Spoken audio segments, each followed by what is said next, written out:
నీవు చూపిన కృపలకు నీవు చేసిన మేలకు నీవు చూపిన కృపలకు వందనం. మిమ్మల్ని కలిగించి ఆశీర్వదించి గలపరిచి నడిపించిన దాకా మరి సంవత్సరం మొత్తము గడిపేసాము. సంవత్సరం అంతా జాగ్రత్తనే క్యావ్ ఆపించాను. ఏమైపోయిందో తెలియదు మనకి, ఎట్లా గడిపినామో మనకి గుర్తులేదు. ఏదో గుడ్డి భక్తిలో ముందుకు వెళ్ళిపోతున్నాం. ఈ సంవత్సరం మొత్తంలో దేవునితోని ఎంత సావాసమును కలిగి ఉన్నామని ఒక్కసారి మనని మనము పరీక్ష చేసుకుంటే కనుక మన భక్తి ఎట్లున్నదో మనకి అర్థమైపోతుంది. కాబట్టి ఈ సంవత్సరం అంతా గడిపేసాము. Advent last Sunday of November. Advent అంటే ఏంటి? ఎన్నోసార్లు ఇక్కడ చెప్పిన క్రిస్మస్ ప్రసంగం. ఆగమనం అంటే ఫస్ట్ దేవుడు వస్తున్నాడు అని, ఓకే, ఆయన రావడంతో. ఓకే, యాక్చువల్లీ ఈ అడ్వెంట్ అనేది ఒక లాటిన్ పదం. ఈ లాటిన్ పదం నుంచి ఈ అడ్వెంట్ మనకు అనుగ్రహింపబడ్డది. కాబట్టి ఈ లాటిన్ పదము ఎందుకు ఈ అడ్వెంట్ అని నామస్కరణ చేయబడ్డది అంటే, ఆనాటి యూదులు రోమా సామ్రాజ్యం కింద వాళ్ళు పట్టబడి ఉన్నప్పుడు, వాళ్ళ పరిపాలన కింద వాళ్ళు ఉంటున్నప్పుడు, ఆ రోమా ప్రభుత్వం ఏదైతే ఉన్నదో ఆ ప్రభుత్వము ఈ యూదుల మీద ఎక్కువ అన్యాయపు పన్నులు వేసి వాళ్ళని దోచుకునే వారంట. వాళ్ళని దోచుకుంటూ ఉంటే వీళ్ళ దగ్గర నుంచి మాకు ఎప్పుడు విడుదల కలుగుతుంది అని యూదులైన వారు, ఆనాటి యూదులు వీళ్ళ చేతి నుంచి ఎప్పుడు విడుదల అని ఎదురు చూస్తూ ఉండేవారంట. కాబట్టి ఈ రోమా పరిపాలన అనేది ఈ భూమి మీదనే ఒక భయంకరమైన కఠినమైన పరిపాలన వాళ్ళది. సో అన్యాయము, అక్రమము చేస్తూ యూదుల మీద పడి, యూదులంటే ఆ కాలం నాటి యూదులు, వాళ్ళు వీరి చేతుల్లో నుంచి ఎప్పుడు మేము విడుదల పొందుకుంటాము అని ప్రవచన గ్రంథాలని, బైబిల్ని ఆధారము చేసుకొని వాళ్ళు ఎదురు చూసే అనుభవంలో వాళ్ళు ఉండేవారంట. వాళ్ళు విశ్వసించేవారంట, నిరీక్షించేవారంట. ఏంటంటే తప్పక మెస్సయ్య మా కొరకు వస్తాడు, వీళ్ళ భయంకరమైన చేతుల నుంచి మమ్మల్ని విడిపిస్తాడు అని వాళ్ళు అట్టి ఆశతో ఎదురు చూస్తూ ఉండేవారంట. ఇప్పుడు మన జీవితాల్లో కూడా మనం చూసుకున్నట్లయితే కనుక మన రక్తంలో ఎవరన్నా కానీ విదేశాల్లో ఉన్నారనుకోండి, వాళ్ళు మేము హైదరాబాద్కి వస్తున్నాము అంటే మనం ఏమవుతామండి? సిద్ధపడతాము. ఎందుకంటే వాళ్ళని రిసీవ్ చేసుకోవాలి. అదే రీతిగానే ఆనాటి యూదులు ప్రవచనాన్ని విశ్వసించి, ప్రవచనాన్ని నమ్మి ఆయన జన్మని వాళ్ళు రిసీవ్ చేసుకున్నారంట. వాళ్ళు యేసు ప్రభు యొక్క జన్మని వాళ్ళు నమ్మినారంట. ఆ రిసీవ్ చేసుకున్న వాళ్ళు విడిపింపబడ్డారంట. కానీ బాధాకరమైన విషయం ఏంటి అంటే, ఇప్పుడు యూదులు రెండు రకాలు. అందరికి యూదులు అంటే ఒకరని తెలుసు కదా, కానీ యూదులు రెండు రకాలు. ఒకరు ఎవరు అంటే ఆనాటి బానిసత్వంలో రోమా ప్రభుత్వం చేతి కింద పట్టబడిన వారు, నలిగిపోయిన వారు. వాళ్ళలోనే మరొక యూదులు ఉన్నారు. వాళ్ళు ఎవరు అంటే వాళ్ళు విడుదల పొందుకున్నవారు. వాళ్ళు ప్రవచనాన్ని నమ్మారు. They had faith in the word of God and they receive Jesus Christ as the saviour. కాబట్టి మన జీవితాల్లో కూడా అన్నిటికీ సిద్ధపడతాం మనం. ఎక్కడికి వెళ్ళాలన్నా, ఆఫీస్కి వెళ్ళాలన్నా, లేకపోతే ఎక్కడికైనా మ్యారేజ్కి వెళ్ళాలన్నా, లేకపోతే చర్చికి వెళ్ళాలన్నా, మనం ఏ పని మీద బయటకు వెళ్ళాలన్నా కూడా ఒక ప్లాన్ అనేది వేసుకుంటాం, సిద్ధపాటు అనేది ఉంటుంది. కాబట్టి ఈ రెండు రకాల యూదులు ఇక్కడ కనిపిస్తున్నారు మనకి. ఏంటి అంటే, ఒకరేమో ఆచార భక్తి, అవిశ్వాసమైన యూదులు. ఇంకొకరేంటంటే విశ్వాసముతో కూడిన యూదులు. విశ్వాసముతో కలిగిన యూదులంట ప్రవచనాన్ని వాళ్ళు నమ్మారంట, దాన్ని నిరీక్షించారంట. అటు రీతిగానే లోకరక్షకుడు జన్మిస్తే ఆయనని వాళ్ళ జీవితాల్లోనికి అంగీకరించినారంట. కానీ ఈ మొదటి యూదులు ఎవరైతే ఉన్నారో, అవిశ్వాస యూదులు ఎవరైతే ఉన్నారో, వాళ్ళు నేటికి కూడా వాళ్ళు మెస్సయ్య ఒకడు రాబోతున్నాడు అని వాళ్ళు ఎదురు చూస్తారు. కానీ యేసు ప్రభుని నిజమైన లోకరక్షకుడిగా వాళ్ళు అంగీకరించలేదు, వాళ్ళ జీవితాల్లోనికి ఆయనని స్వీకరించలేదు. కాబట్టి ఆయనని మనము రిసీవ్ చేసుకోవాలి అంటే మనకి తగిన సిద్ధపాటు ఉండాలి. ఈ లోకంలో ఉన్న వాటితోని, లోకంలో తగాదాలతోని నువ్వు సిద్ధపడలేవు. అందుకనే దేవుడు అంటున్నాడు, నేను మిమ్మల్ని ప్రత్యేకపరుచుకున్నాను, ఎందుకంటే మీరు నా కొరకు సిద్ధపడాలి. ఆనాడు విశ్వాసముతో కూడిన యోధులు ఎట్టి రీతిగా అయితే నిరీక్షించి వాళ్ళు ఆయన జన్మని వాళ్ళు అంగీకరించారు, వాళ్ళు రక్షణ పొందుకున్నారు. కానీ అవిశ్వాసమైన యోధులు నేటికి కూడా వాళ్ళు ఒక మెస్సయ్య రాబోతున్నాడు అన్న అజ్ఞానములోనే వాళ్ళు ఉండిపోయినారు.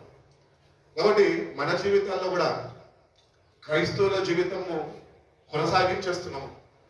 కానీ నిత్యంగా ఆనాటి రెండో రకమైన యూదుల వలె నువ్వు ఆయనను అంగీకరించి నువ్వు ఆయన కొరకు బ్రతికి ఉంటున్నావా? నేడు మనం మీరు సంఘంలో చేర్చబడ్డాము అంటే ఆనాటి విశ్వాసము తోని కూడిన యూదులు ఎట్టి రీతిగా అయితే ఒక మెస్సయ్య మా కొరకు జన్మించబోతాడు అని వాళ్ళు విశ్వసించారో, ఎట్టి నిరీక్షణ అయితే వాళ్ళు కలిగి ఉన్నారో, నేడు సార్వత్రిక సంఘము ఆయన మళ్ళా తిరిగి రాబోతున్నాడు రెండో రాకడలో అని తగిన సిద్ధపాటు కలిగి ఉంటారు. అందుకనే యేసు ప్రభు వారి భూమి మీద ఉన్నప్పుడు బుద్ధి కలిగిన కణికల గురించి చెప్పాడు. వాళ్ళు సిద్ధపాటు కలిగి ఉన్నారు. నా రాజు ఏ క్షణమన్నా రాబోతాడు, నేను నా ప్రభుత్వాన్ని నేను చేర్చబడాలి అని తగిన సిద్ధపాటు జాగ్రత్త వహించారు. ఈరోజు సంఘాల్లో చూస్తుంటే ఎక్కడ సిద్ధపాటు లేదు. భక్తి చేసేటువంటి కూడా భక్తి చేయాలి కదా. పరలోకం పోతున్నా అంటే ఓడిపోతాడు, ఓడిపోడు అని అంటారు. మరి ఎందుకు భక్తి చేస్తున్నాం? ఎందుకు దేవుడిని అంగీకరించడం? ఎందుకు బాప్తిజం తీసుకున్నాం? ఏది మార్పు లేదు. అవిశ్వాసంలో నీ భక్తిని నువ్వు కొనసాగిస్తుంటే కనుక అంతంలో మోసపోయేది నువ్వే. కాబట్టి భయంకరమైన బానిసత్వంలో మనుషులు ఉంటున్నప్పుడు దేవుని యొక్క ప్రణాళిక చొప్పున దేవుడు తన ప్రియ కుమారుని భూమి మీదకి పంపించాడు. ఎందుకు తెలుసా? ఈ భయంకరంలో, ఈ బానిసత్వంలో పడి ఉన్న ఈ ప్రజలని విడిపించడానికి. అందుకనే వాక్యం చెప్తుంటది, ఏమని చెప్తుంటది అంటే, చూడండి వాక్యం చూడండి ఒకసారి.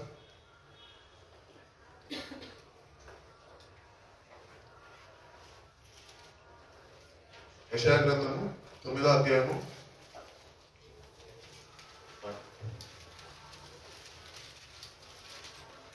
తీసారా? 9వ అధ్యాయము ఏ వాక్యం చదువుతాం? 9:6 చదవండి. అమ్మ వద్దమ్మా, క్రిస్మస్ రోజు చదువుకుందామా? క్రిస్మస్ రోజు చదువుకుందాం తప్పకుండా.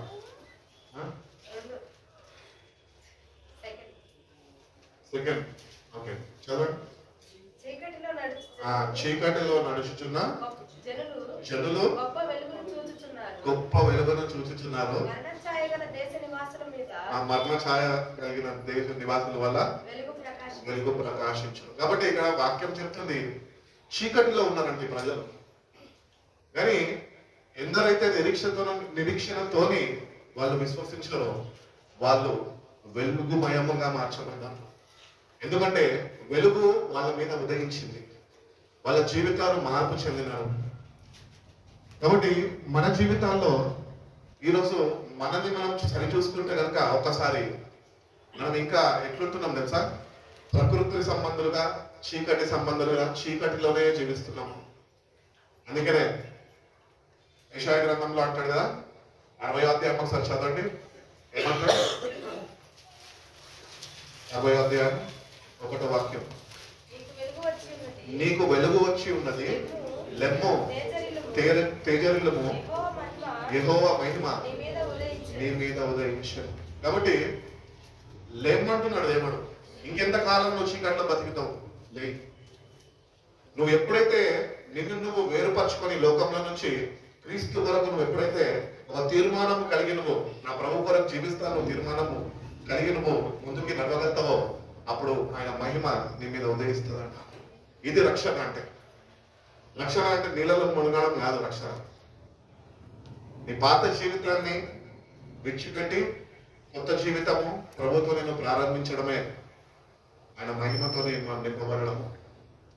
కాబట్టి మన జీవితాల్లో మనం ఎట్టి రీతిగా ఉంటున్నాము ఒకసారి మనము ఎగ్జామిన్ చేసుకుందాం, పరిశీలన చేసుకుందాం. ఒకవేళ ప్రభునే ఆనాడు యూదులు ఎట్టి రీతిగా అయితే ఆయన రాక కొరకు కనిపెట్టారో, ఈ రోజు సార్వత్రిక సంఘంలో ఆత్మతోనే నింపబడిన వారు ఉన్నారు. సంఘంలో కూడా రెండు రకాలు, ఆనాటి యూదులు రెండు రకాల ప్రకారము, సంఘంలో కూడా రెండు రకాల క్రైస్తవులు ఉంటారు.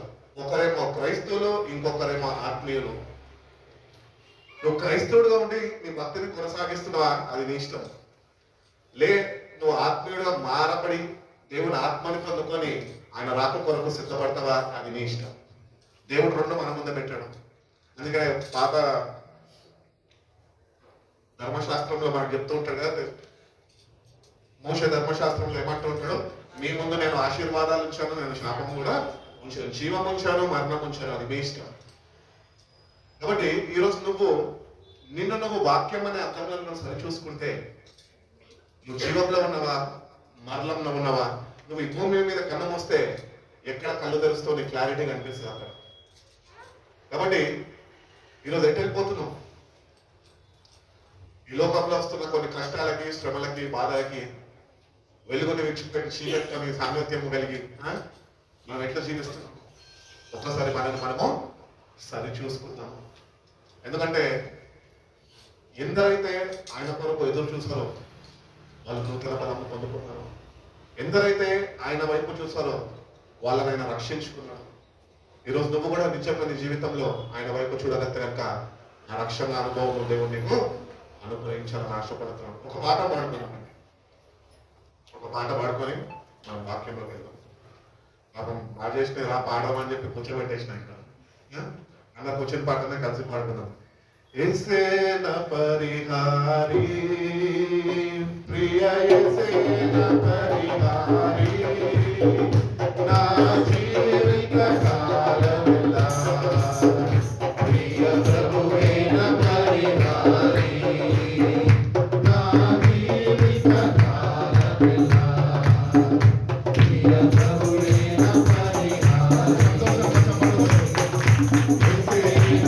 పరిహారి యేసేన పరిహారి ప్రియ యేసేన పరిహారి నా జీవిత కాలమెల్లా ప్రియ ప్రభువేన పరిహారి నా జీవిత కాలమెల్లా ప్రియ ప్రభువేన పరిహారి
కాబట్టి చీకటి మీద వెలుగు ఉదయించింది.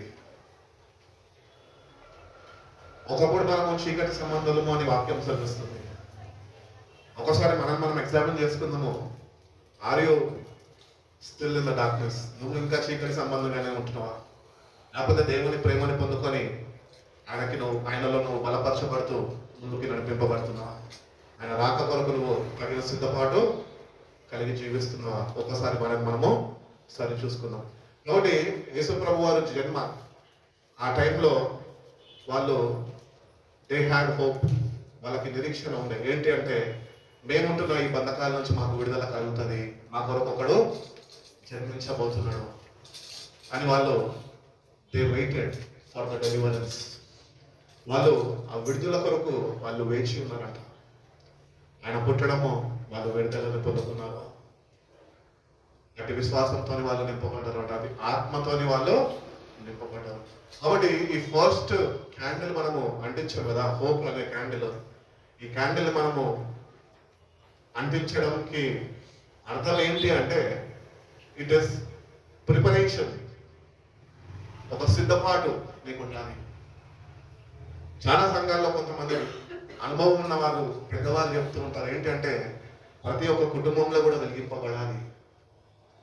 కుటుంబంలో ఈరోజు నిరీక్షణ లేదు, శాంతి సమాధానం లేదు, ప్రేమ లేదు. ఇవన్నీ ఆయన జన్మలో ఉన్నాయి. అంటే ఆ కుటుంబాన్ని చూసినప్పుడు నీకేం అర్థం కావాలి? యేసయ్య వాళ్ళలో ఇంకా జన్మించలేను అని అర్థం కావాలి. కాబట్టి నిరీక్షణతో ఎదురు చూడు ప్రభు కొరకు.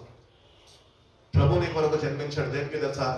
నేను విడిపించడానికి, నీలో ఉన్న చీకటిని ఆయన తొలగించి ఆయన వెలుగుతో నేను నింపడానికి ఆయన జన్మించి ఉన్నాడు. కాబట్టి ఈ క్యాండిల్ని మనము వెలిగిస్తున్నప్పుడల్లా మనము దేవునికి స్తుతులు చెల్లించాలి. దేనికి తెలుసా? ప్రవక్తలని మాకు ఇచ్చావు ప్రభు అని. ప్రవక్తలు లేకుండా ప్రవచనాలు ఎక్కడ లేవు. ప్రవక్తలంట దేవుని ఆత్మతోని వాళ్ళు నడిపింపబడుతూ వాళ్ళు ప్రవచించారంట. ఆ ప్రవచనాలు నెరవేర్పే యేసు ప్రభు యొక్క జన్మ. కాబట్టి బైబిల్లో ఎన్నో ప్రవచనాలు ఉన్నాయి. ఆల్మోస్ట్ ఆల్ ద ప్రవచనాలు ఏవైతే ఉన్నాయో అన్ని ఫుల్ఫిల్మెంట్ లోకి వచ్చేసినాయి. నువ్వు నిజంగా ఒక ఆత్మీయుడు అయితే కనుక ఇంకా ఏ ప్రవచనాలు ఫుల్ఫిల్మెంట్ లోకి రావాల్సి ఉన్నాయో వాటి కొరకు నిజ క్రైస్తవుడు తగిన సిద్ధపాటు కలిగి ఉంటాడు. ఎందుకంటే అవి కూడా తప్పక నెరవేర్చబడతాయి. అందుకనే ప్రభు ప్రకటన గ్రంథంలో అంటుంటాడు, ఇదిగో నేను త్వరగా వస్తున్నాను. Are you prepare? తగిన సిద్ధపాటు ఉందా? ఇంకా లోకంలోనే పడి లోకంలోనే పోట్లాడుకుంటూ నీ జీవితాన్ని నువ్వు గడుపుతున్నాయేమో? అట్టి వారి నుంచి దూరపరచుకొని, ఎందుకంటే వాళ్ళతో నువ్వు కలిసి లోకంలో లోక పోరాటాల్లో నువ్వు ఉన్నావనుకో ప్రభుని నువ్వు చేరుకోలేవు. రక్షణ అనేది ఉచితంగా వచ్చింది, అది వ్యక్తిగతమైనది, కుటుంబ పరంగా కాదు.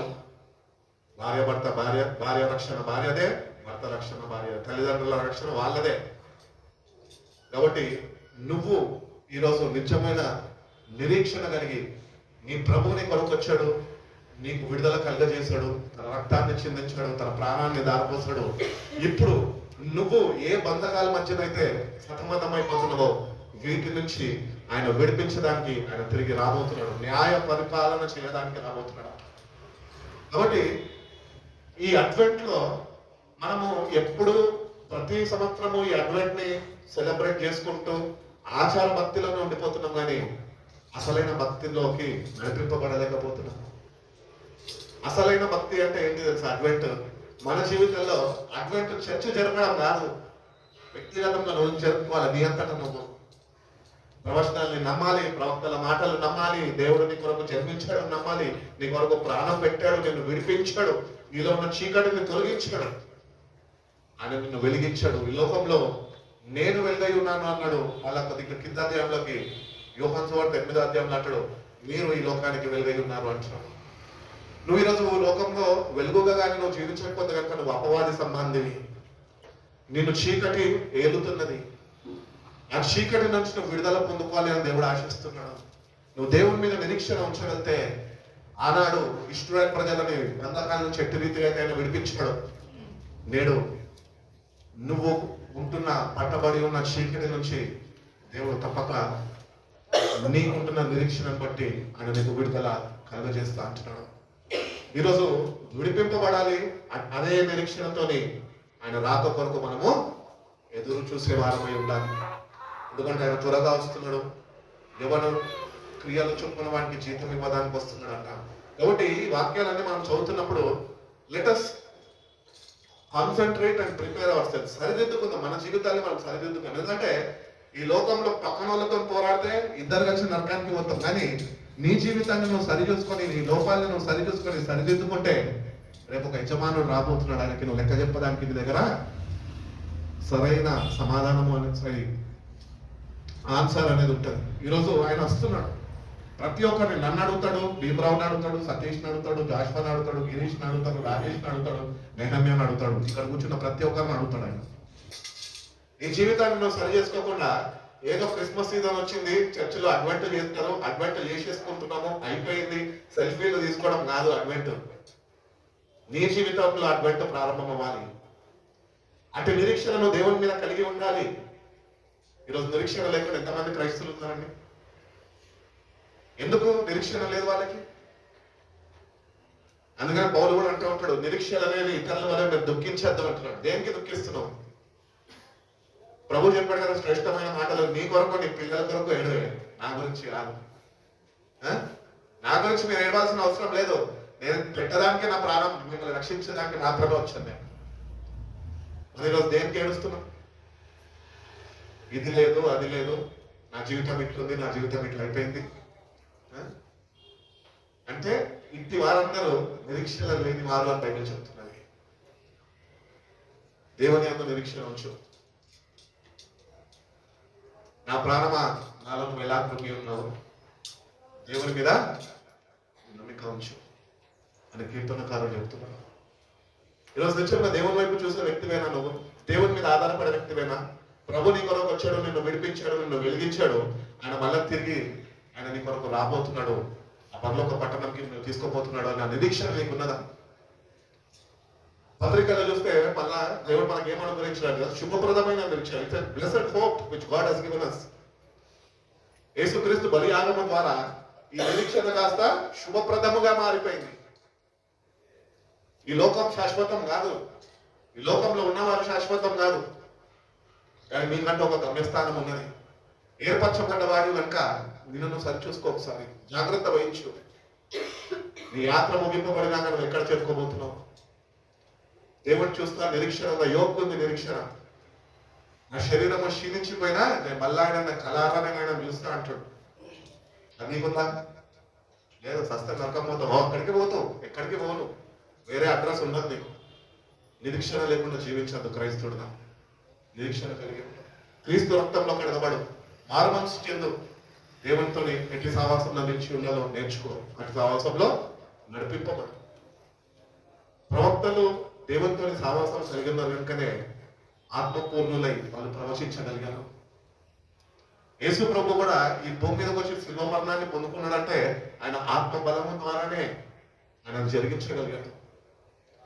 ఈరోజు సార్వత్రిక సంఘంలో ఉంటున్న మనము ఆత్మ సావాసం లేకుండా ఎత్తబడే సంఘంలో మనం ఉన్నాము. బైబిల్ని కానీ మనం శూన్యంగా కానీ పరిశీలన చేస్తే దేవుని ఆత్మ ప్రారంభంలో ఉన్నది.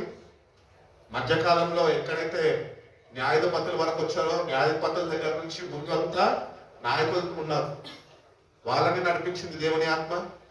మళ్ళా న్యాయాధిపతుల దగ్గర నుంచి మళ్ళా పాత నిబంధనగా ప్రవచనాలతో కూడిన దేవుని ఆత్మ కార్యాలయం మనం చూస్తున్నాం. అటు రీతిగానే కొత్త నిబంధనకు వస్తే పాత నిబంధనలో ఉన్న ప్రవచనాలు కొత్త నిబంధనలో నెరవేర్చబడ్డాయి. దేవదూతలు సాక్షులుగా దిగొచ్చాయి. మరియాకి చెప్తున్నాయి, మరియా నీకు ఒక కుమారుడు పుట్టబోతున్నాడు, భయపడద్దు. దేవుని ఆత్మ కార్యం చూడండి. సంఘంలో చేర్చబడినాక దేవుని ఆత్మను నువ్వు పొందుకొని ఆత్మతో నువ్వు కలిసి జీవించలేని వ్యక్తివై ఉంటే నువ్వు క్రైస్తవుడు కాలేవు. అందుకని ప్రభు అంటూ ఉంటాడు కదా, ఆత్మ లేని వాడు నా వాడు కాడు. మరి ఎవరు నువ్వు? మారు వేషం వేసుకున్న క్రైస్తవుడివి మాత్రమే నువ్వు. ఈ రోజు ఆయన మళ్ళీ తిరిగి రాబోతున్నాడు. అందుకనే బుద్ధి కలిగిన కణికలు, బుద్ధి లేని కణికల గురించి చెప్పినాడు ఆయన. వాళ్ళు సిద్ధపడ్డారు, ప్రవచనాల్ని నమ్మారు. పాత నిబంధనలో చూస్తే అవి నమ్మి, విశ్వసించి, అటు నిరీక్షణ నిలిపి వాళ్ళు రిసీవ్ చేసుకున్నారు. ఈరోజు దేవుని రాజ్యానికి నువ్వు చనిపోతే నువ్వు వెళ్ళిపోయి అంత పరిశుద్ధుడివి, అంత పరిశుద్ధురాలివి కాదు. మనం పోలేము, అర్హులం కాదు. కానీ నీ జీవితాన్ని దేవునికి సమర్పించుకొని, ఆత్మను పొందుకొని, ఆత్మతో నువ్వు నడిపింపబడగలిగితే కనుక తప్పక దేవుని రాజ్యంలోనికి నిన్ను పరిశుద్ధ ఆత్మడే నిన్ను చేరుస్తాడు. అటు సిద్ధపాటు నీకు అనుగ్రహిస్తాడు. కాబట్టి నిరీక్షణ లేని ఇతరుల వల్ల మనము ఉండకూడదు అని బైబిల్ చెప్తుంది. కాబట్టి నిరీక్షణ ఎట్టి రీతిగా మనము పొందుకుంటాము అంటే దేవుని నమ్మాలి. You have to believe in the word of God. చీకట్లో కూర్చున్న ప్రజల మీదకి వెలుగు ప్రకాశించిందంట. వాట్ ఈస్ దిస్ వెలుగు? It is the word of God. దేవుని వాక్యమే వెలుగై ఉన్నది. అందుకని కీర్తనకారుడైన దావీదు 119 కీర్తన అంటాడు కదా, 105వ వాక్యంలో, ఈ వాక్యము నా పాదములకు దీపమై ఉన్నది, అది నా త్రోవకు టార్చ్ అయి ఉన్నదని చెప్పిండ. బ్యాటరీ అయిపోతుందని చెప్పాలి. అర్థమవుతుందా? కాబట్టి వెలుగు ఉదయించాలి అంటే వాక్యము నీ హృదయంలో ఉండాలి. వాక్యం ఈరోజు నీలో లేకపోతే నామకార్థ క్రైస్తవుడుగా వాక్యాలను చదువుతారు, వాక్యాలని రాస్తారు, వాక్యాల రెఫరెన్స్ రాసుకుంటారు, కానీ ఏనాడు వాటి పట్లను నడుచుకోలేరు. ఈ వెలుగు ఉదయించాలి అంటే నువ్వు దేవుని వాక్యాన్ని నమ్మాలి, వాక్య సావాసంలో నిలిచి ఉండాలి, ఆ వాక్యాన్ని హృదయంలో భద్రపరచుకోవాలి. వాక్యాన్ని నువ్వు ప్రతి నిత్యము ఏ పని చేస్తున్నప్పటికీ వాక్యాన్ని నువ్వు నెమ్మర వేసుకుంటూ దేవుడు అనుగ్రహిస్తున్న ఆత్మ బలాన్ని పొందుకోవాలి. అందుకని పత్రికల్లో భక్తుడు అంటాడు, ఏమంటాడు సార్, దేవుని వాక్యం అంట మన ఆత్మకి ఖడ్గమంట. అది ఉంటేనే మనం కాపాడబడతాము. వాక్యము నీలో లేకపోతే నువ్వు కాపాడబడలేవు. క్రైస్తవ భక్తి అయితే చేయగలుగుతావు, కానీ వాక్యము నీలో నువ్వు భద్రపరచుకుంటే ఎవ్వడు కాదు కదా ఈ భూమి మీద ఎవ్వడు నిన్ను మోసం చేయలేడు. మోసం పోయినావేమో, ఆయన కూడా దేవుడు తప్పించే శక్తి కలిగిన వాడై ఉన్నాడు. కాబట్టి వాక్యమే వెలుగై ఉన్నది. ఈ వాక్యాన్ని ప్రేమించి, వాక్యాన్ని హృదయంలో చేర్చుకో, వాక్యంతో సమయం గడుపు. దేవుడు వాక్యము చదువుతుండగా అనేకమైన నూతన సంగతులను బయలుపరుస్తూ ఉంటాడు. అట్టి సావాసము, అట్టి సమయమును ప్రభుకి ఇవ్వాలి. నువ్వు సమయం ఇవ్వకుండా పొద్దున్న లేవగానే నీ పనులు నువ్వు చేసుకుంటా, ఏదో వాక్యం అట్లా చదవాలి కాబట్టి ఒక అధ్యాయం చదివేసుకొని బైబిల్ మూసేస్తే ఎప్పుడు వెలిగింపబడతావు?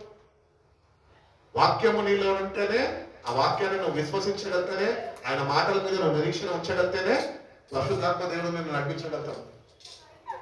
చాలా మందిలో వాక్యం ఉండదు కానీ భాషలు మాట్లాడుతున్నారు. కొత్త ట్రెండ్ ఇది.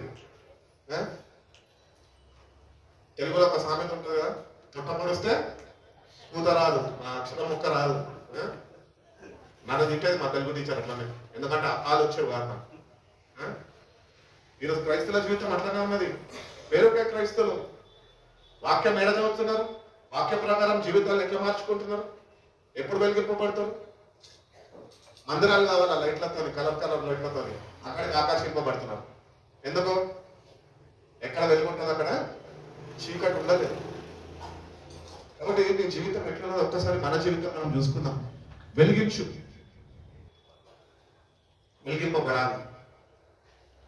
భక్తులే, ఎంతోమంది భక్తులు పూర్వంలో చూసుకున్నట్లయితే ఏసన్న గారు నా దీపము ఏసయ్యాన్ని వెలిగించు అన్న పాట రాసింది. నిజంగా నువ్వు వెలిగింపబడ్డావా? ఈరోజు ఆ వెలుగు నీపై ఉదయించు కదా.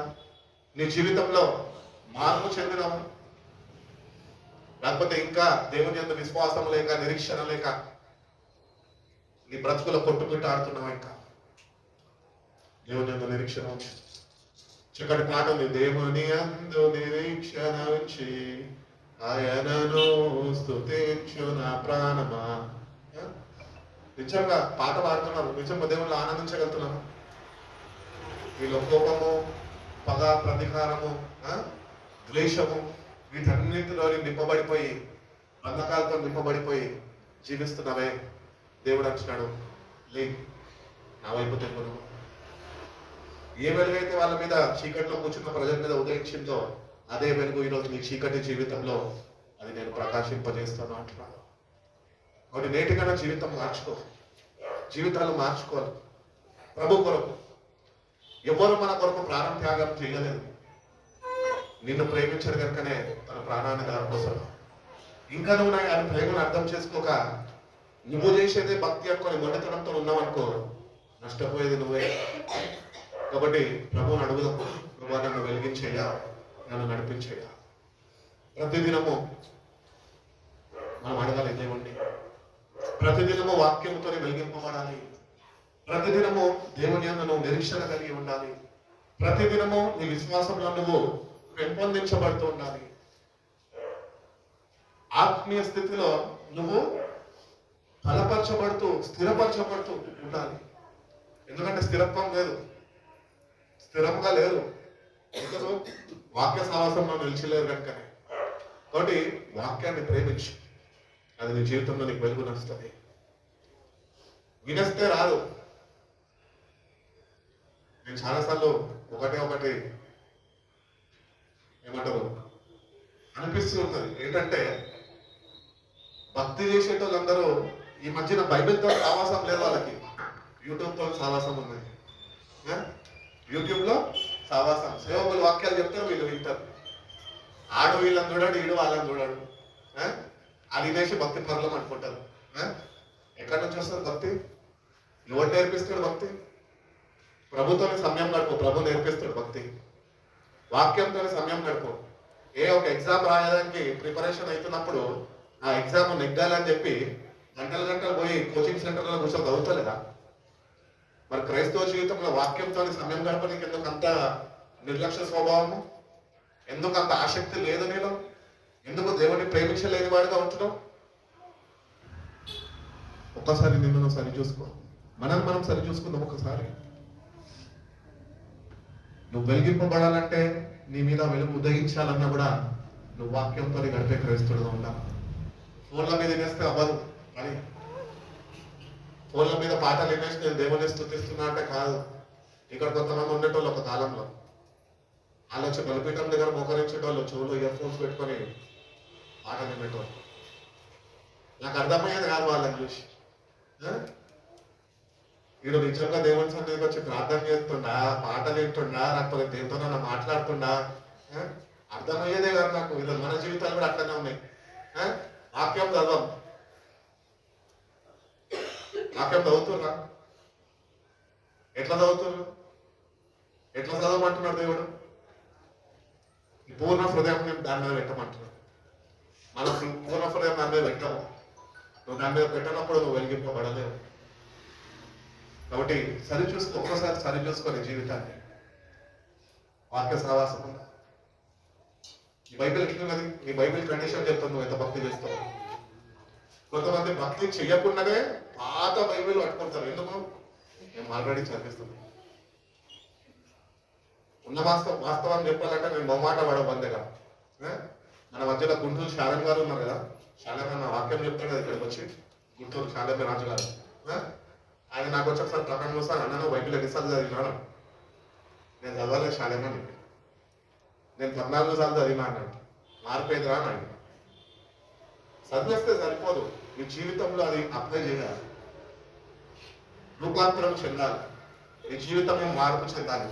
నిన్ను చూసిన వారు అమ్మో ఆ వ్యక్తి భయంకరమైన వ్యక్తి అన్నోళ్ళు ఇంత మార్ప అని ఆశ్చర్యపోవాలి. అది మార్పు అంటే. మారకుండా భక్తి చేసుకుంటా గడిపేస్తుంటే సంవత్సరాలు ముందుంది ముసలి పండగ. జాగ్రత్త పడతాం. మన జీవితాలు మన చేతుల్లో ఉన్నాయి. దేవుడు ఇచ్చాడు, దేవుడి కొరకు జీవిస్తాం. కొద్ది కాలం ప్రభు త్వరగా రాబోతున్నాడు. ఈ లోకము వాటితో ఉండకుండా ప్రభులో ఉంటాం, ప్రభుత్వాన్ని గడుపుదాం. ఆయన నిన్ను ఎంత ప్రేమించాడు. అందుకని బైబిల్ చెప్తుంది కదా, దేవుడు లోకాన్ని ఎంతగానో ప్రేమించిన ఏకైక కుమారుడిని నీ కొరకు ఆయన పంపించి ఆయన నిన్ను విడిపిస్తేనే అది రక్షణ. ఆ విడుదలను పొందుకుంటేనే నువ్వు రక్షింపబడిన జాబితాలోనూ ఉంటావు. ఇంకా విడుదల పొందుకోకుండా లోక సాంప్రదాయాలు, లోక ఆచారాలతో నువ్వు పట్టబడి ఉంటే రక్షణ లేనివాడుగా ఒక నకిలీ క్రైస్తవుడుగా నువ్వు మిగిలిపోతావు. కాబట్టి చాలా జాగ్రత్తగా ఉండాలి మన జీవితం. రక్షణ ఉచితంగా వచ్చింది, కానీ అది ఒక విలువ పెట్టి కొనబడ్డది. ఆయన రక్తాన్ని స్వరక్తాన్ని ఇచ్చాడు, నువ్వు పెట్టి నిన్ను కొనుక్కున్నాడు. అందుకని అంటున్నాడు, నీవు నీ సొత్తు కాదురా, నీవు నా సొత్తు. దేవుని సొత్తు కాదు ఉన్నాము మనం ఈరోజు. పోనీ అట్లీస్ట్ ప్రయత్నిస్తున్నామా? మన ఇష్టమే నెరవేరాలి. మనమే ఏమనుకుంటే అదే. దేవుడు ఏమనుకుంటున్నాడన్న ఇంటెన్షన్ మనకు ఉండదు. ఏదో సాధించాల లోకంలో, ఏదో పోరాడేశాల, ఎక్కడికి వెళ్ళిపోతుంది. అగ్ని కాసుకొని ఉంది అక్కడ. బైబిల్ చెప్తుంది అక్కడ అగ్ని ఆరదం పురుగు చావదన్న. అది కాసుకొని ఉంది, ఎవరిని మృగుందమా అని కాసుకొని ఉంది. ఈ వాక్యాన్ని గుర్తెరిగిన వాళ్ళు వాళ్ళ జీవితాన్ని ఎట్లా మార్చుకుంటారు తెలుసా? బైబిల్ చెప్పుచున్నది, ఈ అగ్నిగుండము సిద్ధపరచబడ్డది మానవులకు కాదు, అది అపవాది వాని అనుచరులకు మాత్రమే. నువ్వు అపవాది యొక్క తలంపులు క్రియలతోని నువ్వు నీ హృదయంలో కూడుకుపోయి నింపబడిపోయి ఉంటే వాంతో నువ్వు కూడా తగలడుతావు ఒకరోజు.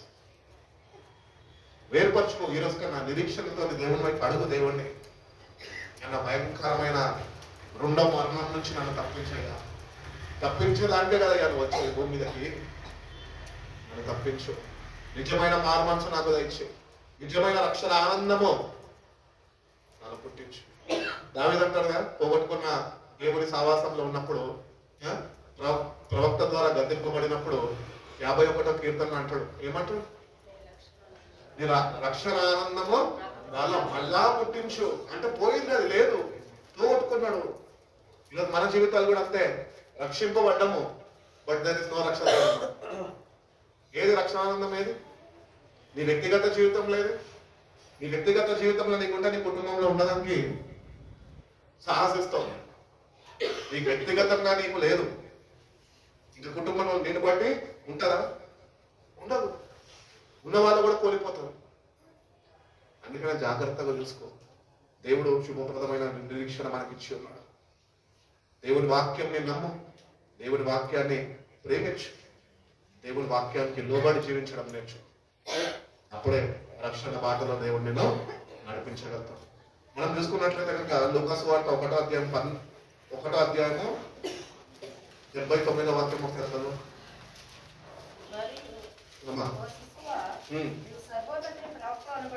అనబడదు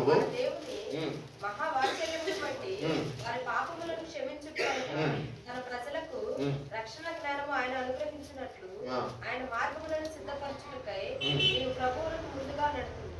మన పాదములను సమాధాన మార్గంలోకి నడిపించినట్లు చీకటిలోను వర్ణఛాయలోను కూర్చుండు వారికి వెలుగిచ్చుటకై మహావాత్సల్యమును బట్టి పైనుండి ఆయన నాకు అరుణోదయం దర్శనం అనుగ్రహించింది. పై నుండి అరుణోదయం అన్న దర్శనము ఆయన అనుగ్రహిస్తాడంట. ఇది ప్రభుత్వం ఉంటే, ప్రభుత్వం నువ్వు జీవించడంతే, ఈ సావాసం నన్ను నిలిచి ఉంటే ఇట్టి అనుభవాలు ప్రభు నేను నడిపిస్తాడు. ఈరోజు దర్శనానికి వెళ్తున్నావు, టికెట్లు కొనుక్కొని టికెట్లు కొనుక్కొని దర్శనం చేసుకొని ఏమైనా బాగుపడుతున్నారా? మళ్ళీ వచ్చి అదే పాపంలో జీవిస్తుంది. దీక్షలు చేస్తుంది. 40 రోజులు బాగుంటారు, దేవుని స్వరూపం వచ్చేస్తుంది. 41వ రోజు దురాత్మ స్వరూపంతో మళ్ళీ సంవత్సరం మొత్తం గడుపుతారు. ఇది కాదు జీవితం. జీవితంలో మార్పు చూడు, వెలిగింపబడి వెలుగు కొరకు సాక్షిగా నిలబడాలి. నువ్వు ఎవడొచ్చినా నీతో, ఎవడు లేకపోయినా ప్రభు కొరకు నిలబడు. ప్రభు నీతో ఉంటాడు. అటు తీర్మానం నీకు కావాలి. అటు తీర్మానము కలిగి క్రైస్తవుడు జీవించాలి. ప్రభు కొరకు వదిలేసాయి, సమస్తాన్ని వదిలేసాయి. వీలైతే సొంత వారిని కూడా వదులుకో, పర్వాలేదు. కానీ ప్రభు కొరకు నిలబడే తీర్మానము, అట్టి సమర్పణ జీవితం నీకు ఉండాలి. నువ్వు నిజంగా వెలిగింపబడిన వాడు అయితే కనుక నీ జీవితంలో ఇటువంటి మార్పులు దేవుడు తప్పక ఆయన కలుగు చేస్తాడు. కాబట్టి బంధకాల్లో ఈరోజు మానవులు పట్టి పీడిస్తున్నారు. ఈ బంధకాల నుంచి వాళ్ళు విడుదల పొందుకోలేకపోతున్నారు. ఎందుకంటే దేవుని మీద అటు నిరీక్షణ వాళ్ళకి లేదు. నీకు నిజంగా నిరీక్షణ ఉంటే దేవుడు విడిపిస్తాడు అని నువ్వు నమ్మగలితే, నువ్వు దేవునితో వెళ్ళి సావాసము చేయగలితే తప్పక ఆయన విడిపించేవాడై ఉంటున్నాడు. ఇవి చెయ్యం అని ప్రార్థన చేస్తాం. ప్రభా చెడు వ్యసనాలు ఉన్నాయి, అవి విడిపించు. ఉట్టిగా విడుచుకో. నేను చెప్తున్నా కదా, అలవాట్లు అనే ఉట్టిగా పోవు. అలవాటు చేసుకోవడం సులభమే, మరి అలవాటు మానుకోవడమే చాలా కష్టం. ఈ లోకంలో అందరం అట్టి రీతిగానే ఆయా వాటిల్లో అలవాటు పడిపోయినాము. దాని నుంచి విడుదల పొందుకోలేకపోతున్నాం. ఎందుకు తెలుసా? ఈరోజు నీకు ప్రభుత్వం సహవాసం లేదు, ప్రభు మీద నీకు విశ్వాసం లేదు, ప్రభు నందు నీకు నిరీక్షణ లేదు. అందుకని వాటితోనే ఇంకా పట్టబడిన స్థితిలో, చీకటి స్థితిలో బతుకుతున్నాం. బ్రతుకులో మార్పు లేక జీవిస్తున్నాం. ఇప్పుడు నీ బ్రతుకు మారాలి అంటే వాక్య సహవాసంలోనికి రావాలి. ఒక్కరోజు వాక్యం చదివితే వాక్య సహవాసం రాదు. తుది శ్వాస విడిచే వరకు వాక్యము మనము చదువుతూనే ఉండాలి. ఆ వాక్యము మనల్ని నడిపిస్తుంది, ఆ వాక్యము మనల్ని కాపాడుతుంది, ఆ వాక్యం మనకి జ్ఞానోదయము కలుగజేస్తుంది. దేవుని గురించిన అనుభవ జ్ఞానంలోనికి నేను నడిపిస్తుంది. దేవుడి గురించి అనుభవ జ్ఞానాలు ఎంతమందికి ఉన్నారో సంబంధంలో నాకైతే తెలియదు. వ్యక్తిగతంగా నీకున్నాయి. అటు సావాసంలో ప్రభుత్వంలో గడుపుతున్నా ఒకవేళ లేకపోతే కనుక ఈ అడ్వెంట్లోకి వచ్చిన మనము ఈరోజు ఎటువంటి నిరీక్షణ కలిగి ఉంటున్నాము. ఒక్కసారి నేను నువ్వు సరి చూసుకొని వాడుగా ఉండాలి అంటున్నాడు దేవుడు. అదే లూకాసు వార్త 2:32 వాక్యంలో ఒక మాట అంటాడు చూడండి. ఇప్పుడు నీ మాట చొప్పున సమాధానముతో అన్యజనులకు నిన్ను బయలుపరచుటకును వెలుగుగాను నీ ప్రజలైన ఇశ్రాయేలుకు మహిమగాను సకల ప్రజల ఎదుట సిద్ధపరచిన ఈ రక్షణ నేను కళ్ళునారా. ఎవరైనా చెప్తున్నాడు? ఏం పేరు ఆయన? వాళ్ళ భార్య పేరు చెప్పాలా? ఎలిజబెత్. ఆయన ఎవరు? జకరయ్య. ఆయన దేవుని సన్నిధిలో వేచి ఉన్నాడు. ఆయన దేవుని కుమారుడిని ఏమంటారు, మందిరంలో ప్రిజనింగ్ చేస్తారు కదా, దేవుని కొరకు సమర్పించుకుంటారు కదా, మందిరానికి తీసుకొచ్చి మన దగ్గర మన అలవాట్ల ఫంక్షన్లో చేస్తారు కదా. మార్మన్స్ లేదు ఇలా. మాస్టర్ అయితే ప్రార్థన చేయాలి, బిడ్డలు పట్టుకొస్తారు, ఒక 50,000 ఖర్చు పెడతారు, బెలూన్లు కడతారు, పట్టు చీరలు నగలు ధరించుకొని వస్తారు, ఫోటోలు దిగుతారు. కానీ అంతరంగంలో మార్పు లేదు. కానీ ఈయన అంటున్నాడు, ఆయన రక్షణని కళ్ళారా చూసాడంట. అన్యజనులకి రక్షణ తీసుకుని ఇచ్చిన ప్రభు అని చెప్తున్నాడు. ఇప్పుడు మీ దాసుని సమాధానముతో పోనిము. అయిపోయింది. The waiting time has ended because he has seen the salvation of God. ఈరోజు రక్షణను చూసా, అనుభవం నీకున్నదా? దేవుని సన్నిధిలో రీతిగా వేచి ఉంటున్నావా? ఎవరు రక్షింపబడతారు తెలుసా? ఆయన సన్నిధిలో వేచి ఉన్నవారు మాత్రమే, వాక్యంలో ఎదిగేవారు మాత్రమే, వాక్య ప్రకారం జీవితాన్ని మర్చుకునేవారు మాత్రమే. అట్టి అనుభవాల్లో దేవుడు నడిపించాలని ఆశపడుతున్నాను. కాబట్టి ఎంతో కాలం నుంచి విడిపించడానికి, ఇస్రాయేల్ ప్రజలకు విడిపించడానికి పథకాల నుంచి ఈయన మందిరము లోపల ఆయన వెయిట్ చేస్తున్నాడు. He was very eager to see the prophecy which was told to be fulfilled. దేవుని సన్నిధిలో వెయిట్ చేస్తున్నాడు. ఈరోజు ప్రవచనాలు మీ జీవితంలో ఎంతో ప్రవక్తల దగ్గర పోయి ఉంటావు. ఈరోజు అందరు దొంగ ప్రవక్తలు ఉన్నారు బయట, జాగ్రత్త. దొంగ పాస్టర్లు ఉన్నారు, జాగ్రత్త. కేవలం మిమ్మల్ని టార్గెట్ చేస్తారు, నీ కుటుంబాన్ని టార్గెట్ చేస్తారు, నీ ఫైనాన్సెస్ మీద కన్నేస్తారు, నేను దోచుకుంటారు, జాగ్రత్త. ఎవరిని నమ్మద్దు, బైబిల్ని నమ్ము. ఫిలిప్పీని కూడా నమ్మద్దు. ఎవరు సేవకుడుగా చెప్తున్నా, అంత్య దినాల్లో మోసపరిచే ఆత్మ తిరుగుతున్నది. ఫిలిప్పీలో దొరికితే మీరు నా మాట వింటే మీరు మోసపోతారు. అందుకని జాగ్రత్త. వాక్యాన్ని చదవండి, వాక్యాన్ని ప్రేమించాలి. వాక్యమందు సంపూర్ణ విశ్వాసము నేను ఎట్టి రీతిగా నేను కనపరచాలో ప్రభువా, అట్టి విశ్వాసం నాకు అనుగ్రహించాను ప్రభుని అడగండి, బ్రతిమలాడుకోండి. నాకు ఇది లేదు ప్రభువా, నాకు అది లేదు ప్రభువా కాదు. వాక్యమందు సరైన అనుభవం జ్ఞానము నాకు దయచేయ ప్రభు, దాన్ని అర్థం చేసుకుని నా జీవితాన్ని మార్చుకొని కృప నాకు దయచేయ ప్రభు అని ప్రభుని అడగండి. కాబట్టి ఆ ప్రవక్తల మాటని పట్టుకొని ఆయన విశ్వాసాన్ని ప్రదర్శించాడు, కనిపెట్టాడు. ఆ కుమారుడిని తీసుకొని రాగానే 8వ దినమందు మందిరంలో ఆయన చేతికి ఇవ్వగానే జకరియా ఎత్తుకొని దేవుని స్తుతించి ఓరమ్మా సారీ ఆయన చూసి దేవుని స్తుతించి తర్వాత ఆయన సెలవు తీసుకున్నాడు, యాత్రను ముగించుకున్నాడు. కాబట్టి ఈ యాత్రలో ఉంటున్న మనము నువ్వు కానీ ప్రభువుని బ్రతికి ఉన్నప్పుడే నువ్వు కలుసుకోకపోతే, నీ బతుకు మార్చుకోకపోతే నువ్వు ప్రభు దగ్గరికి చేరలేవు. క్రైస్తవ జీవితం అంటే ఏదో నామకార్థంగా అనిపించేస్తున్నాను. భయం లేదు చచ్చిపోతే ఎక్కడ పోతావని. నేను చేసేదే రైట్, ఏం సాధిస్తావు, ఓటు సాధిస్తావు, ఓటు జరుగుతావు, ఏమి చేయలేవు. ఒకటి నీ జీవితం ఎట్లున్నది ఒక్కసారి వాక్యం అనే అర్థంలో సరి చూసుకొని ఈ అడ్వెంట్ సీజన్లో, క్రిస్మస్ సీజన్లో ఉంటున్నాం కనుక, స్టార్ట్ అయింది కనుక అటు నిరీక్షణతోనే ప్రభుని చేరుకోవడానికి ప్రయత్నించు. ప్రభు ఇవ్వబోతున్న రక్షణని నువ్వు నిజమైన హృదయంలో పొందుకో. చర్చిలో పొందుకున్నావు సరే, రక్షింపబడ్డావు, వాటర్ బాప్తిజం తీసుకున్నావు, అయిపోయింది. ఇప్పుడు ప్రభులో అగ్ని బాప్తిజం, ఆత్మ బాప్తిజంతోనే నింపబడాలి. అటు రీతిగా నువ్వు వెయిట్ చేయాలి. అక్కడ దేవుని సన్నిధిలో వెయిట్ చేస్తేనే, అటు అనుభవంలోకి నువ్వు నడిపింపబడగలితేనే, నీలాంటి ఆసక్తి నువ్వు కనపరచగలితేనే దేవుడు ఆయన ఆత్మతో నిన్ను నింపుతాను అని తెలియజేస్తాడు. ఎఫెసీయులకు రాసిన పత్రిక ఒకసారి, ఎఫెసీయులకు రాసిన పత్రిక 5వ అధ్యాయం 8వ వాక్యం.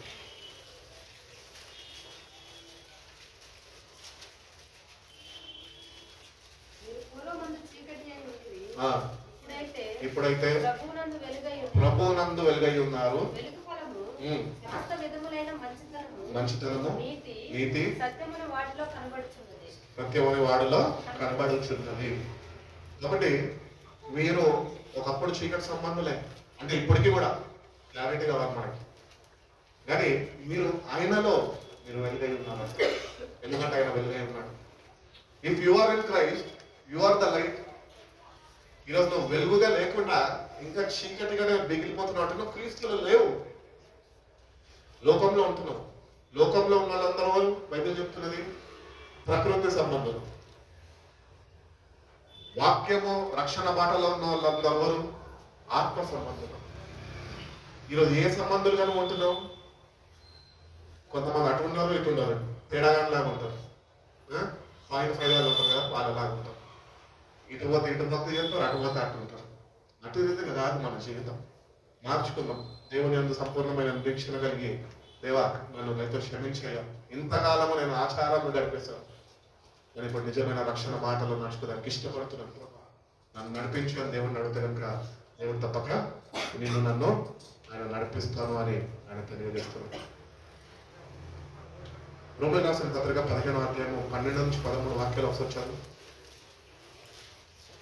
ఈ మాట చూసుకొని ముగించుకుంది. 15వ అధ్యాయం 12-13 వాక్యాలు. మరియు యెషయా ఇలాగ చెప్పుచున్నాడు, యెషయాలో నుండి వేరు చిగురు అనగా అన్యజనులను ఏలుటకు ఏలువాడు వచ్చును, ఆయన యందు అన్యజనులు నిరీక్షణ కాగా మీరు పరిశుద్ధాత్మ శక్తి పొంది, మీరు పరిశుద్ధాత్మ శక్తిని పొంది విస్తారముగా నిరీక్షణ కలిగివారు అవుటకు నిరీక్షణకర్తకు దేవుడు విశ్వాసము ద్వారా సమస్త ఆనందంతోనూ సమాధానముతోనూ మిమ్మల్ని నింపునుగాక. కాబట్టి may the God of hope fill you with all Joy. ఈరోజు నువ్వు పరిశుద్ధాత్మ సంబంధం అయితే, నిజంగా ఆత్మీయుడు అయితే, నీలో ఏముంటది? First there will be joy in your life. నాకు ఇల్లు లేదు, నాకు ఉద్యోగం లేదు అని ఏమన్నావు? ప్రభు ఇచ్చిన రక్షణను బట్టి నువ్వు సంతోషించేవాడుగా ఉంటావు. సెకండ్ ఏమంటున్నాడు? You will have piece in you. ఈరోజు సమాధానం ఉన్నదా నీకు? నీ తల్లితో నీకు సమాధానం ఉన్నదా? నీ తండ్రితో నీకు సమాధానం ఉన్నదా? నీ అక్క చెల్లెలతో నీకు సమాధానం ఉన్నదా? నీ అన్న తమ్ములతో నీకు సమాధానం ఉన్నదా? అందరితో సమాధానం లేదు, కానీ ఇక్కడికి ఎందుకు వచ్చినావు? దేవునితో సమాధానం పడతాం. అంత విర్రవీగిపోదు. ఫస్ట్ సమాధానము నీకు ఉందా లేదా నేను నువ్వు చూసుకో, సరి చూసుకో.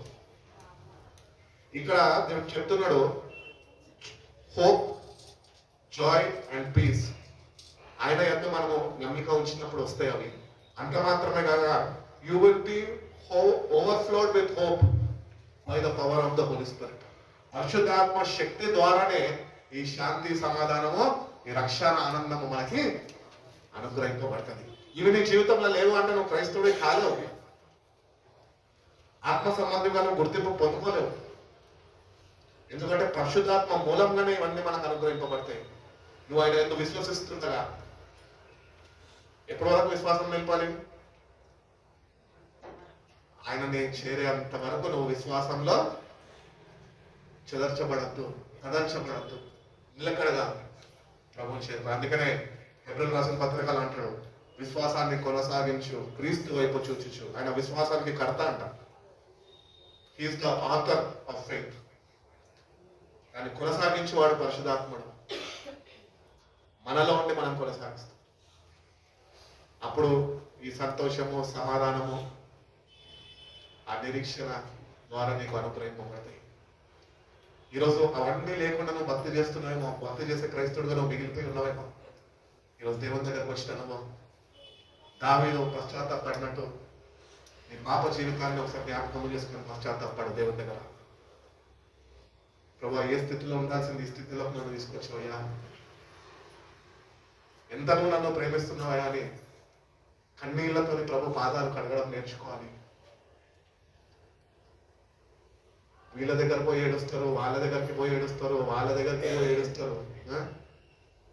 ఎందుకు? వాళ్ళ ఏడుపొక్కటి తక్కువైంది వీళ్ళకి. వాళ్ళు కూడా కలిసి ఏడవాలి. మళ్ళీ ఏమనంటే వాక్యం చెప్తారు, ఏమనంటే దుఃఖించే వాళ్ళతో కలిసి దుఃఖించుడు. ఏ భక్తిలో పోతున్నారు బిడ్డ? ఎక్కడికి వెళ్తున్నాం? చచ్చిపోతే ఒక్కడే పోవాలా, ఎవరు రాదు. మనతో మన సంఘం రాదు, మన కుటుంబం రాదు, మన భార్య రాదు, భర్త రాడు, ఎవరు రాడు. ఎక్కడ పోతున్నావు? ఒకసారి వాక్యాన్ని సరి చూసుకో. ఇవి ఉన్నాయా నీలో? అనేక నువ్వు నిరీక్షణ నిలుపుతుండగా సంతోషం నీలో లేదు, సమాధానం నీలో లేదు, పరిశుద్ధాత్మ ప్రభావము నీలో లేదు. ఇవన్నీ లేకుండానే క్రైస్తవ భక్తిలో క్రైస్తుడు అని పిలువబడుతూ ఒక మోసపూరితమైన ఆత్మతోనే నడిపింపబడుతున్నాం. కాబట్టి ఈ సీజన్లో ఇవన్నీ నీలో లేవు. ఇవన్నీ దేవుడిని అడిగిస్తాడు. నీకు అడిగిన వారికి ఇస్తా అంటున్నాడు. అడుగు, ప్రభా నాలో ఏమీ లేవు, నెమ్మది లేదయ్యా, నా జీవితంలో నెమ్మది అనుకోవచ్చు, సమాధానం లేదయ్యా. అందుకనే ప్రభా, ఈ లోకం ఇచ్చే రీతిగా నేను ఇయ్యను కానీ నా శాంతిని ఇస్తాను. That is the calmness of the Holy Spirit. దురాత్మలు చెలరెత్తాయి, చెలరేగుతాయి, కానీ వాటిని మనం జయించాలంటే మనం మొట్టమొదటిగా దేవునితో సమాధానంగా ఉన్నామా లేదా అని మనము సరి చూసుకోవాలి. నిన్ను నువ్వు సరి చూసుకుంటే నువ్వు ధన్యుడవు. ఎందుకంటే చెలరేగుతున్న దురాత్మల మీద నీకు దేవుడు అధికారం ఇస్తాడు. అది పరిశుద్ధాత్మ ద్వారానే. అందుకని అంటాడు కదా పాత నిబంధనలో కూడా, శక్తి చేత కాదు, బలము చేత కాదు, అది నీ ఆత్మ ద్వారానే. నీ జీవితంలో నువ్వు బాగుపడి రక్షణ బాటలను నడుచుకోవాలంటే పరిశుద్ధాత్మ పొందుకుంటేనే నీ పని అవుతుంది. అది చేతనైతే తెలుసుకో, చేతనైతే పొందుకో, చేత కాకపోతే చేతగామాలాగా ఉండిపో. ఇంకా ఎక్కువ లేదు భక్తిలో. భక్తిలో 3 మెట్లు. చేయగలుగుతావా? చేయి. నమ్మగలుగుతావా? నమ్ము. నడిపింపబడగలుగుతావా? నడిపింపబడు.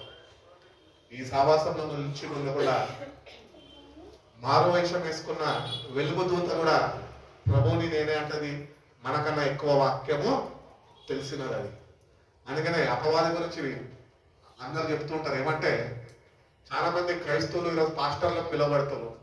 ఎందుకు పాస్టర్లు తెలుసు? వాళ్ళు డిగ్రీలు ఉన్నాయి వాళ్ళ పేర్ల పక్కకి, థియాలజీ. కానీ దేవునితోనే గడిపిన భక్తులు, బైబిల్ కాలేజ్కి పోకుండా దేవుని చేత ఈ భూమి మీద వాడబడిన భక్తులు ఏం చెప్తున్నారు తెలుసా?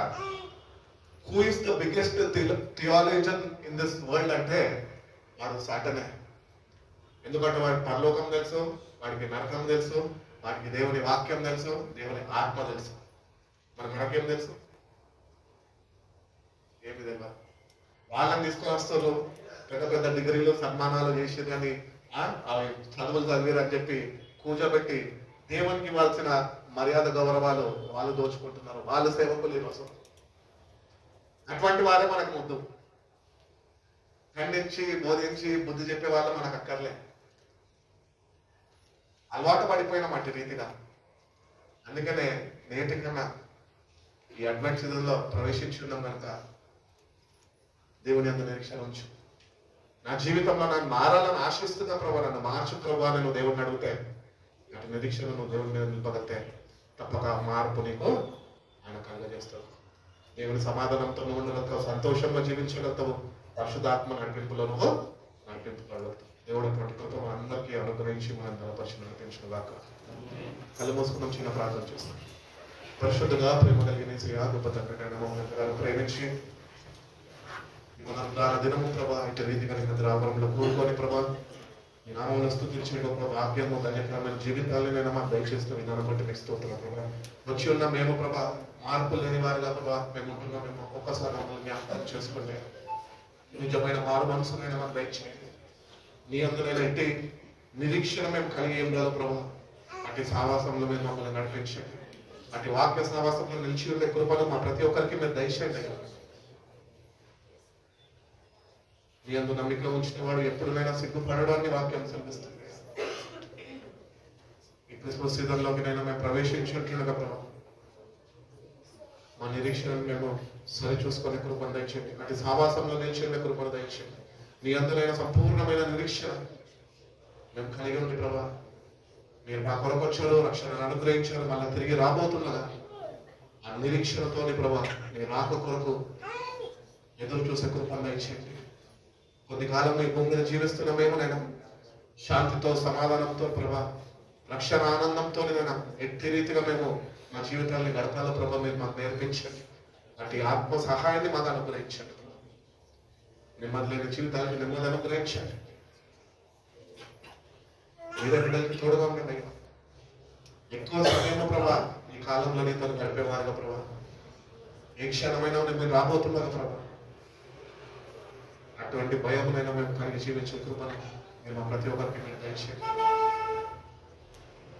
ఈ సీజన్లో మొత్తం జరగబోతున్న ప్రతి ఒక్క ఆరాధనైనా మీరు జ్ఞాపకం చేసుకుంటాం. తగిన సిద్ధపాటు కన్నువిప్పునైనా మా ప్రతి ఒక్కరికి మీరు అనుగ్రహించండి. మీ సహాయం లేకుండా మేము ఏమీ చేయలేమయ్యా. మీరు మమ్మల్ని రక్షించకపోతే మేము రక్షింపబడలేమయ్యా. రక్షించడానికి మీరు వచ్చిన కనుకనైనా ఆ రక్షణలోనైనా మేము కూడా నేను మీతో కలిసి ఉండే కృపను మా ప్రతి ఒక్కరికి మీరు దయచేయండి. అవును ప్రభావ, ప్రజలు చీకట్లో ఉన్నప్పుడునైనా మీ వెలుగునైనా వాళ్ళ మీద ఉదయించండి. అట్టి రీతిగానే ప్రభావ మీ మహిమనైనా నాపై ఉదయింపచేయండి అయ్యా. మీ ఆత్మనైనా మాలో నివసింపనేయండి అయ్యా. మీ బిడ్డలుగానైనా గుర్తింపు పొందుకొని ప్రభా మీ రాక కొరకు తగిన సిద్ధపాటు కలిగిన వారమై ఆత్మపూర్ణులమై ప్రభా మీ రాక కొరకునైనా ఎదురు చూసేవారుగా మీ సహాయాన్ని మాకు అనుగ్రహించి ప్రభావ ఈ సీజన్ యొక్క దీవెనలు ఆశీర్వాదాలు మా ప్రతి ఒక్కరికి మా కుటుంబాలకి మీరు అనుగ్రహించి మమ్మల్ని బలపరిచి అనిపిస్తున్నారు. యేసయ్య పరిశుద్ధ నామంలో ఈ ప్రార్థన అడిగి వెళ్ళి పరమ తండ్రి. చిన్న పాట పాడుకుందాం.